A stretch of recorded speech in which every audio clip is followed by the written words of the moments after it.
So as the world shut down, we were stuck at home, and it became more important than ever that we were able to enjoy where we lived and what was just right outside our door.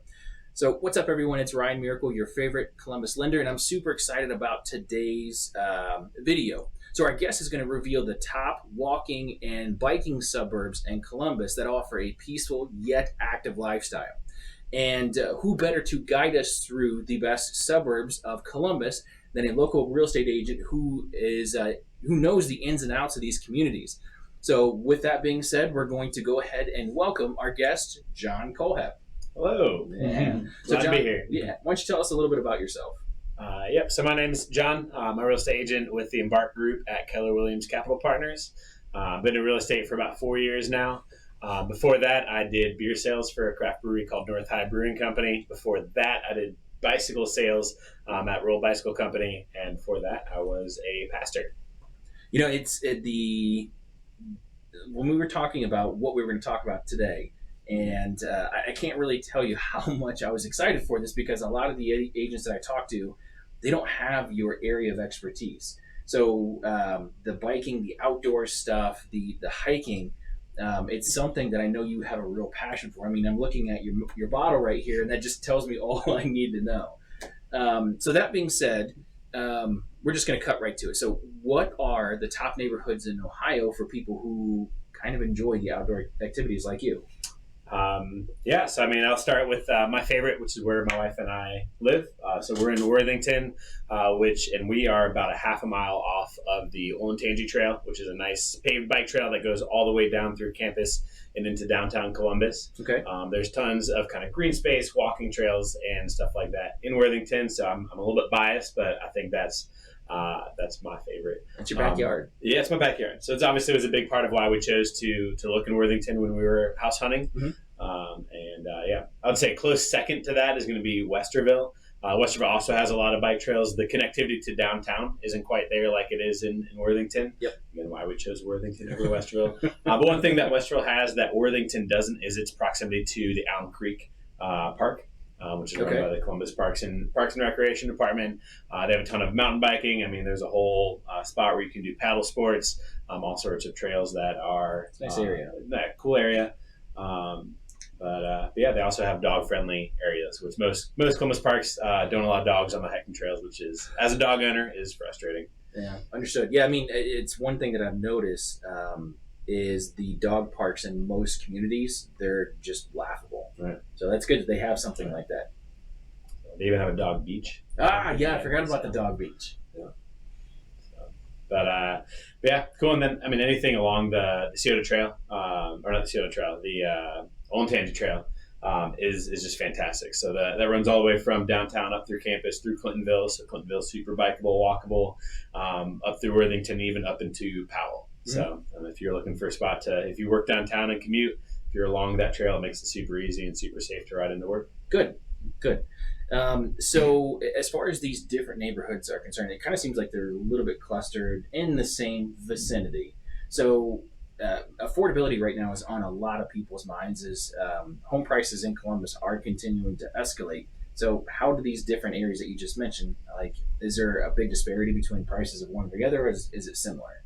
Yeah, so in Columbus is kind of broken down into the north-south quadrant. So as a spectrum, so the northern suburbs, so your Westervilles, your Worthingtons, even your Dublins and your Powells, your Lewis Centers are all going to be on the higher price end. Okay. As you kind of go down through the more southern suburbs or the central suburbs, I guess, like your Hilliards, your Gahannas, it's going to be a little bit more affordable, I should say. Then as you get down into the more southern suburbs, so like Grove City, even Canal Winchester, Reynoldsburg, the affordability is going to be a lot higher down there. But that bikeability, walkability is not going to be nearly as doable as the more kind of northern suburbs. Gotcha. So you're getting what you pay for if you're going on to the north end. If your priority is bikeability, walkability, especially with proximity to trails and stuff like that, you're going to be better served in the more northern, again, more cost prohibitive neighborhoods and suburbs up there. So it's not to say that those things don't exist in those different parts of town. It's just that they are not as prevalent inside of communities as they are. Just you have to drive a little bit to get there. Yeah. Okay, that makes So sense. you're going a little bit further outside. So even like you take like Reynoldsburg, for example, which is it's touching 270. Mhm. If you go a little bit outside of that towards Canal Winchester, one of my favorite mountain biking trails down there, which is Chestnut Ridge Metro Park. Same thing, no dogs. Sorry, but you know it's a little bit more of a drive versus you know when you're in Westerville, it's Alum Creek's right there. Gotcha. Compared to how close you are to 270. Yeah, that makes sense. So as a real estate agent, um, I'm jealous because you get to go out and see all these different areas, and I'm stuck behind a desk most days. So that being said, when you're out and about, is there any specific areas around town that are kind of overlooked by most, like a hidden gems, so to speak? Yeah, I mean, hidden gems wise, you know, especially if you're looking on the affordability side of it, you know, the more southern suburbs are much more affordable, and they still have somewhat of a kind of downtown feel. So, especially like Grove City for me is awesome, right? You're not gonna be. It's gonna be really, really tough to ride your bike from Grove City to downtown. It would not be safe. You're probably gonna be riding next to semis, which is terrifying. Yeah. And eventually, I mean, there are plans for the metro parks to expand down to Grove City. Yeah, I mean, the trails, the rail trail system. I mean, right now it kind of hooks down towards Obetz right now, and the trail stops kind of there, and then you have to be on industrial sized roads, which on a bike is not fun. But yeah, Grove City's super cool. They have a little downtown area on Broadway. There's quite a few restaurants, and there's a brewery down there. That you have a ton of options that have that kind of downtown feel, but that you get in Westerville, kind of at a fraction of the price that you would pay in Westerville, both on price and taxes. I'm glad that you brought up the brewery thing because I wanted to touch on your past life. So that being said, is there any breweries that you are really excited to go to, or ones that you haven't tried yet? Sure. I mean, there's always new ones popping up. That I can't. I mean, off the top of my head, I've still not been to Ohio. Ohio Brewworks, I think is what it's called. It's right on Fifth Avenue near Milo Grogan. Haven't been there, but I've driven by it. It looks awesome. Yeah, I mean, all of my favorite and most like long-standing breweries in Columbus are all focused towards downtown. So your Wolf's Ridge, your Seven Sun, your Land Grant. Those are kind of the big ones in Columbus. They're all clustered within like a mile of each other, right downtown. So, but there are some cool ones. I mean, like we were talking about Grove City. There's a brewery called Grove City Brewing Company, real original name. But yeah, they've been around for a couple of years, and they're good. I mean, they are a newer brewery. They are, they do food there too, and it's kind of right in that downtown area. So Grove City's cool. Down in the Pickerington area, Combustion Brewery is also fantastic. They also have a second location in Clintonville. And then one of my favorites is Nocterra up in the Powell area. So it's right off the bike trail, actually. Okay. That's convenient. So, yeah, you see a lot of bikers, a lot of runners there. There's actually a Thursday night run club that meets at the brewery, and then you drink afterwards. No, is it the run club that you belong to? It's one of the run clubs I belong to. Yeah. One of? Yeah. And then, obviously, my past, I was at North High Brewing Company. Mm-hmm. Their flagship store now, the downtown one closed, unfortunately. It's a terrible location. Yeah. But their flagship one's now in Dublin, in Old Dublin. They're working on a new location in Westerville. So they're kind of branching out to the suburbs as well. So getting out of the original one that you mentioned that closed, that was in the Short North area? It was technically not in the Short North. It was 2 blocks outside of the Short North, which is why the location wasn't ideal. But it was more... It was like that no man's land between campus and Short North. Yeah, I think I've been to that with you. Yeah, actually. We had an event there. Yeah. It was just on the outskirts of the Short North. So, speaking to the other thing, so the brewery thing, and then the bike ability. So I know Columbus is really trying to come of age when it comes to public transport. Mm-hmm. So what are you seeing that's on the horizon that would allow us to kind of move around Columbus a little bit easier? Whether biking or new trails, or I think I heard like a transit or a trolley system that's coming in. What's your take on that? Yeah, I would love for that to be available. And I mean, honestly, the COTA, the bus system, isn't bad. Again, everything's oriented kind of north-south. So being in Worthington, we can get a bus to downtown really easily. I think it's $2 to get on the bus. So especially like if we go to Columbus Crew game or just going downtown and plan on drinking and not wanting to spend the money on an Uber, we'll get on the bus, and it's cheap and quick and straight line. But if you're in, say, Grove City trying to get there, you have to have like 3 connections. It's real annoying. So anyway, so the COTA is not a bad way to get around. It can improve. Obviously, I think there's a stigma around it too. So I think because of that stigma, we're doomed for being a car centric city for the foreseeable future. So enlighten me on that, because once again, I haven't taken CODA here locally. So what is that stigma?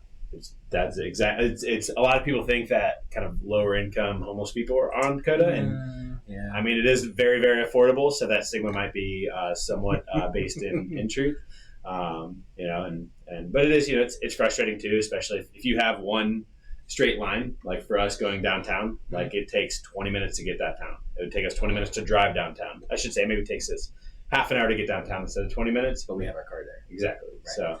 So are there any specific neighborhoods that are easier with public transport than others?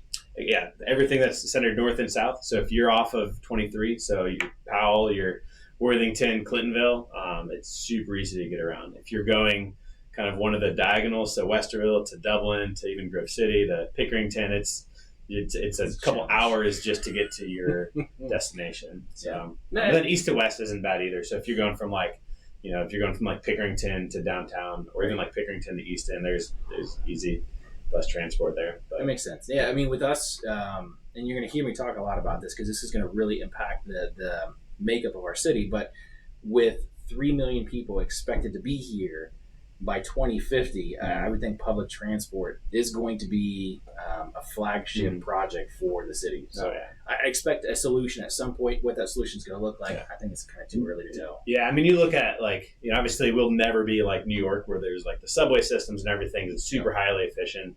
But you look to like similar cities. Obviously, Atlanta is much larger than Columbus currently, and they're the MARTA system down there. They have it's a combination of rail and bus. Is amazing, and it's super easy to get around Atlanta. Nice. Again, the stigma, sometimes based in reality and actual stories that wind up on the news, right, is there, and I think that's what's going to scare a lot of people away. And I think same thing. I think Columbus is. If we can get over the stigma, it's needed to make public transportation possible. Yeah, well, where are we going to put all these people? Because we can't fit triple the amount of cars that we have here already. Yeah. I don't want to turn into LA or Atlanta at rush hour. So inside of these neighborhoods, the ones that have high walkability, high bikeability, what other amenities can someone expect? I know you mentioned Dog Park and Allen Creek has the beach and those kind of things. Are there any other neighborhoods that stand out that kind of have unique amenities inside of your walkability score? Yeah, so I mean, a lot of places are really embracing kind of being close to that bike trail and close to the bike lanes or the walking areas. I mean, Westerville does do a really good job of this, the bike trail, and even like not old Westerville. Uptown Westerville. Uptown, yeah. Like it's super walkable, and there's trails that lead off from Uptown Westerville that lead to Uptown Westerville, and that was the whole plan around it. And so when you're walking around kind of all the cool independent shops and restaurants and bars, you'll see just bikes everywhere. So people like rode with their kids, rode with their kids from their house to the downtown. And that is one thing I think Westerville did really, really well. As far as the other suburbs, I mean, New Albany has a whole system of trails and things like that, but obviously to get from Columbus to New Albany is one. It's a hike. It's a hike, and it's also I wouldn't have my wife ride on the roads to get out there. So, that and like Clintonville too. The Olentangy Trail, which again is kind of the bike highway north and south in Columbus. One of my favorite spots there is called the Understory. It's actually part of Wolf's Ridge. Understory, okay. Yeah, and they have two different restaurants. They have like a higher end restaurant upstairs, and then the Understory is the one downstairs. That's kind of more appetizers and drinks and cocktails. Okay, but it's right off the trail in Clintonville. So sounds like they kind of did that on purpose. Yeah, so they really embraced that, and it's cool. You can overlook the trail and watch people go by as you're sipping their cocktails and having dinner. So nice. So in these different areas, you're going to have taxes kind of vary. So like Galena, I don't know how bikeable, walkable it is because it is kind of out in the sticks a little bit, but taxes are high.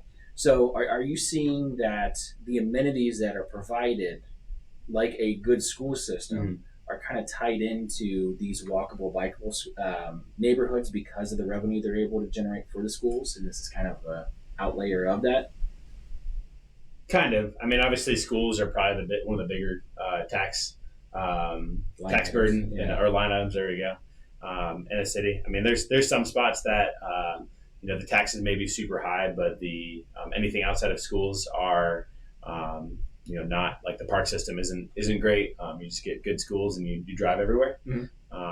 But like I would consider someplace like Dublin like that. Like the walkability, bikeability in Dublin's not great. All of my not so fun encounters on my bike with cars, a lot of them have happened in Dublin. So it's not a bad city. It's a probably one of the most desirable cities in Columbus, right? But it's good schools, good cool areas of town. But it was designed 100% around car and kind of the individual driving their car.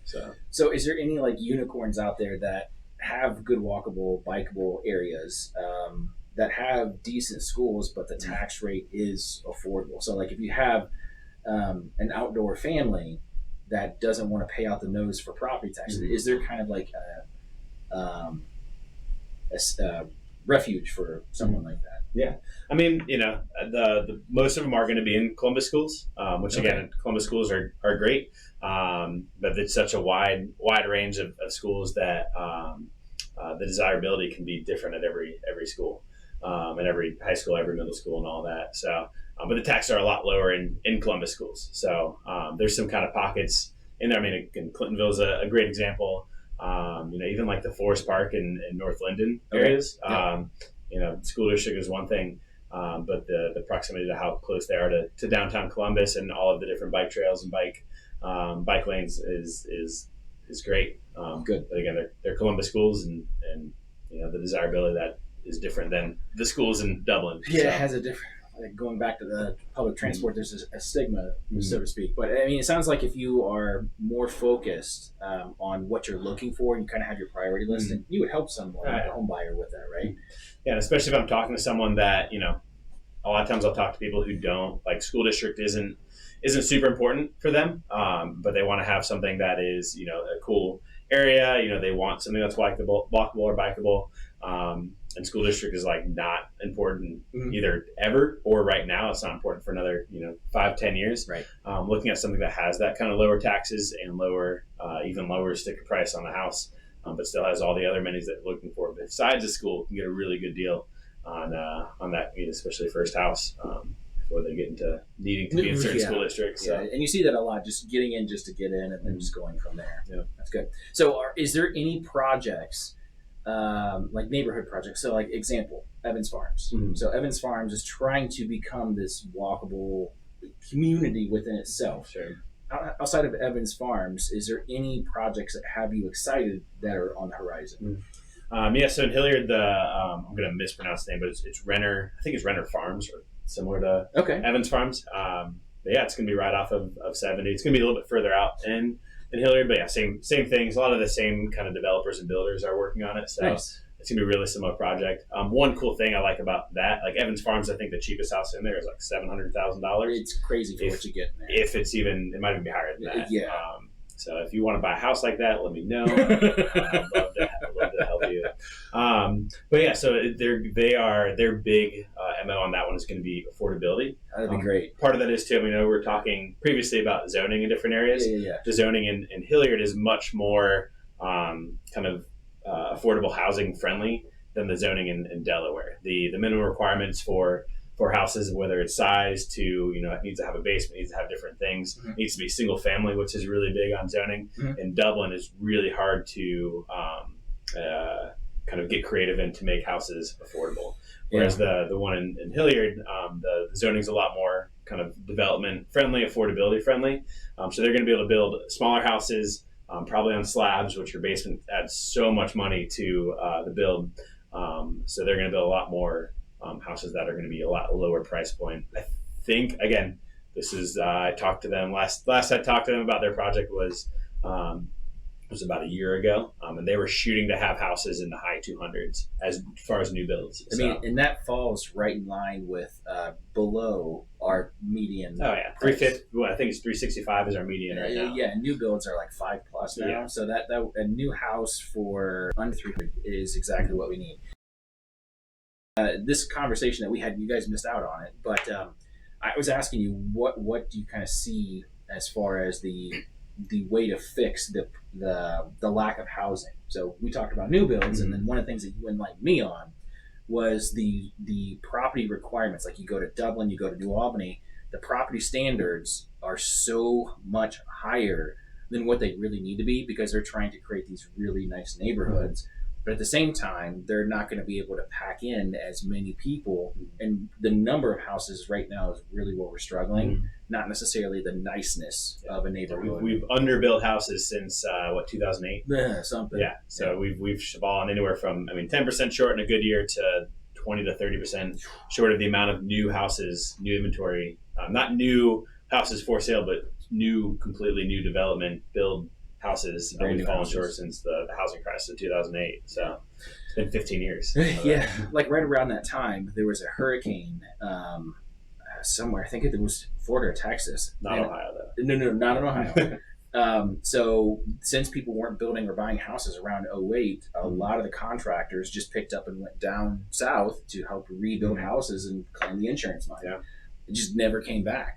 And now that we have Intel, Honda, and all these other places coming in, those skilled trades are probably going to get soaked up by those plants that are coming in. So good luck, not only the trades, but also just finding materials. Like, yeah. Good luck finding, like, if you want to build a pool in your backyard and get concrete for the pool, like, do it now because concrete is just not going to be available.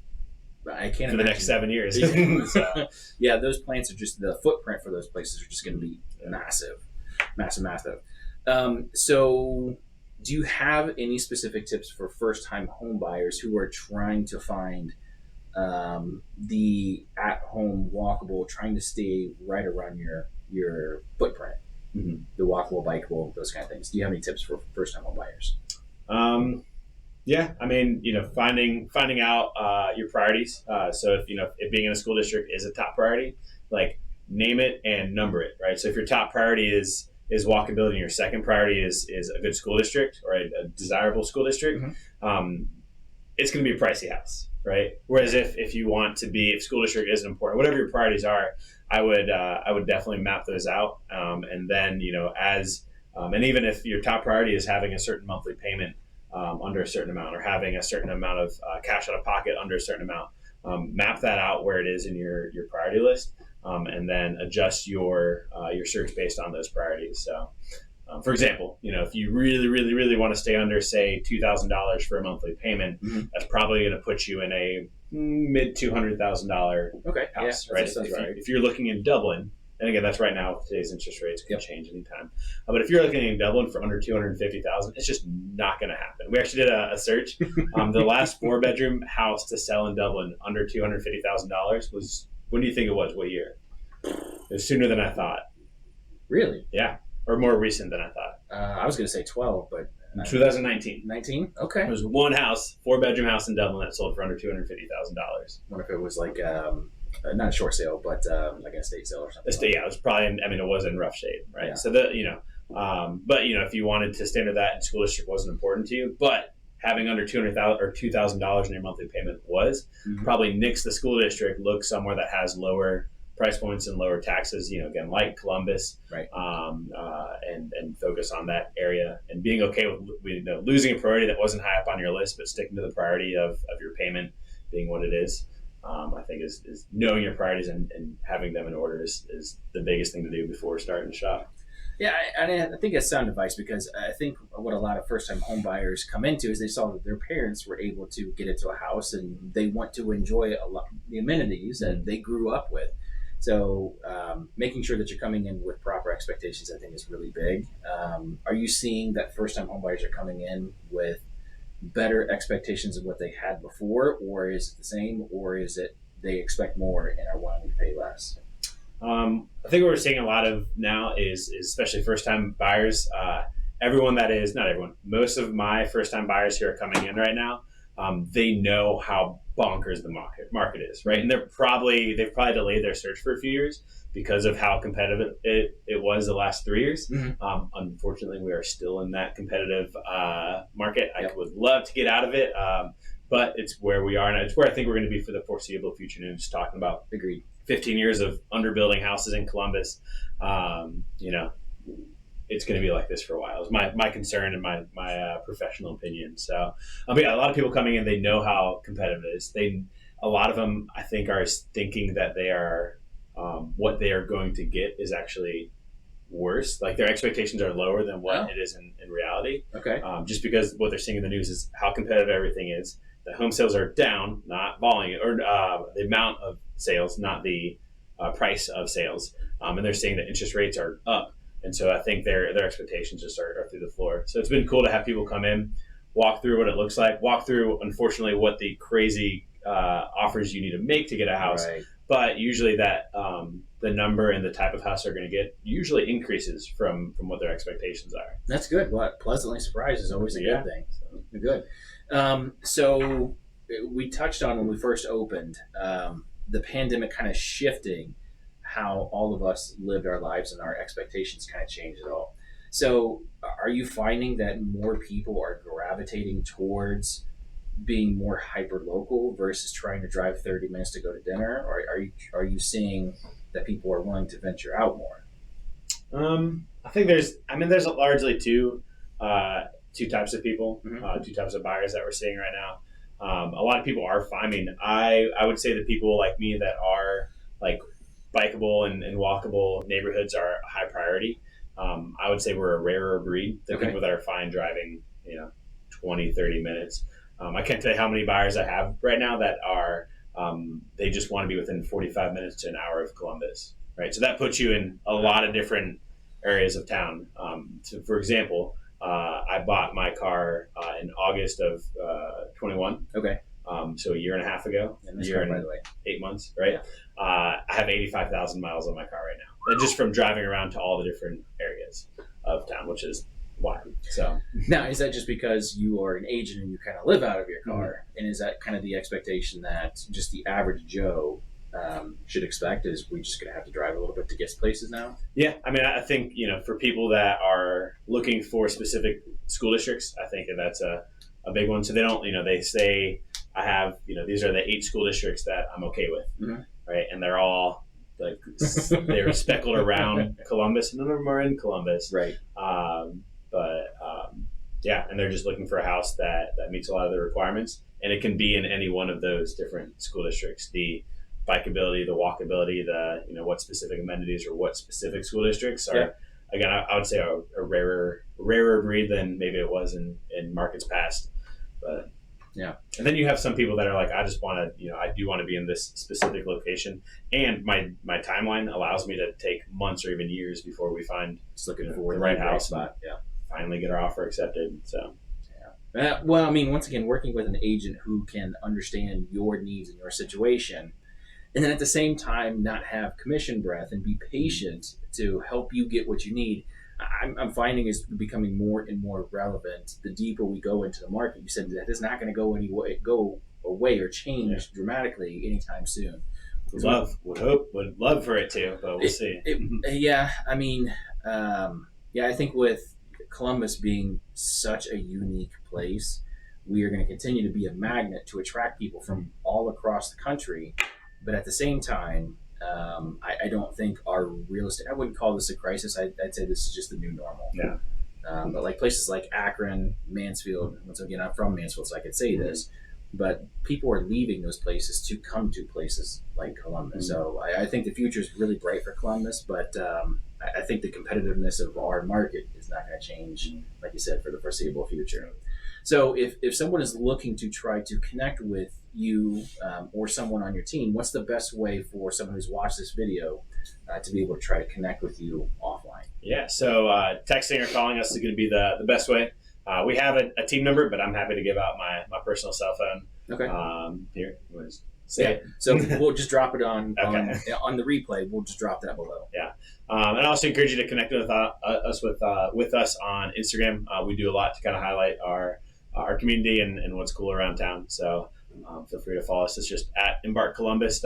And our website's embarkcolumbus.com. But yeah, follow us on Instagram or give me a call or shoot me a text would be the best way to connect with us. No, and one of the cool things that you do, and we'll end with this, is you really don't try to make you guys the heroes of the situation.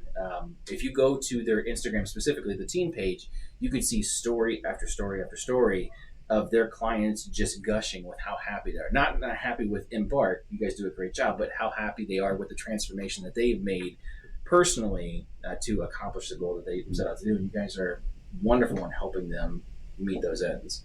Yeah. So once again, if you guys are looking to buy or sell, John and I would love to be your real estate resource of choice. And if that is you, make sure, I always get this wrong, make sure to watch this video right here. And if nothing else, we'll see you on the next one. Catch you guys later. Thank you.